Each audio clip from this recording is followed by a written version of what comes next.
आपको पता है जिस समय में हम जी रहे हैं ये 21वीं सदी है और यहाँ पर लोग अपनी मनमानी से जीवन जीना चाहते हैं और ये गंदे स्वभाव आज कलीसिया के लोगों में भी बढ़ रहा है। क्या आप जागरूक हैं?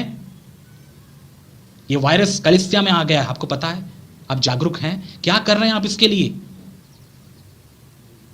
जब कुछ लोग कलीसिया में आकर, कुछ लोग कलीसिया में रहते हुए दूसरे विश्वासियों को अपने गंदे स्वभाव से प्रभावित करते हैं, तो क्या आप इनके विषय में बोलते हैं या चुपचाप नजरअंदाज करते हैं?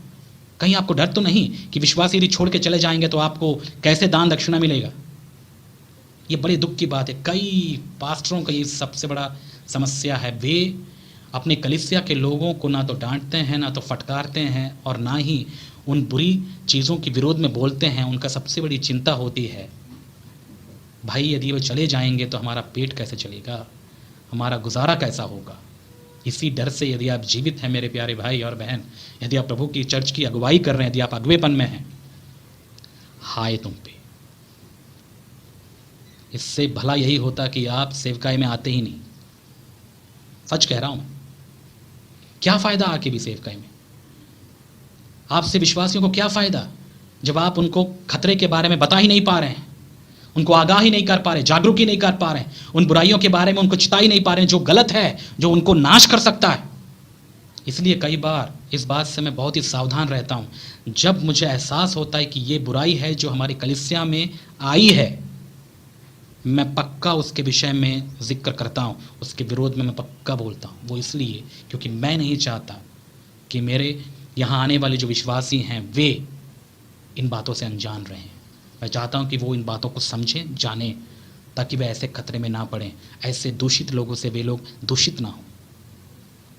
इसलिए प्रभु में सेवा करने वाले अगुवे, मैं आपसे कहना चाहता हूँ, जागरूक खुद होइए।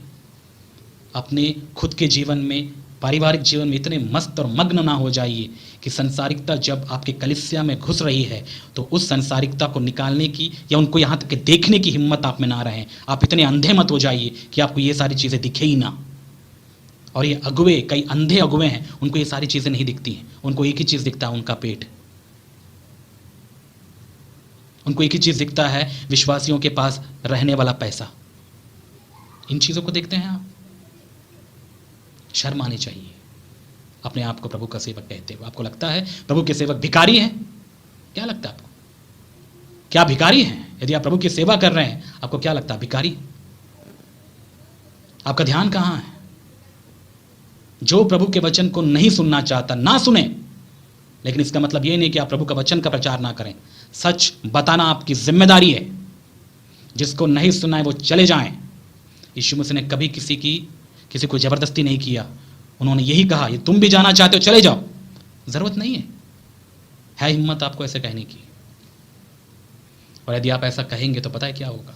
आपकी कलीसिया कम हो जाएगी, आपको मिलने वाला जो दान है वो भी कम हो जाएगा। हिम्मत है सच के अनुसार जीवन बिताने की, ऐसी सेवा करने की, या डरपोक हैं आप डरते हैं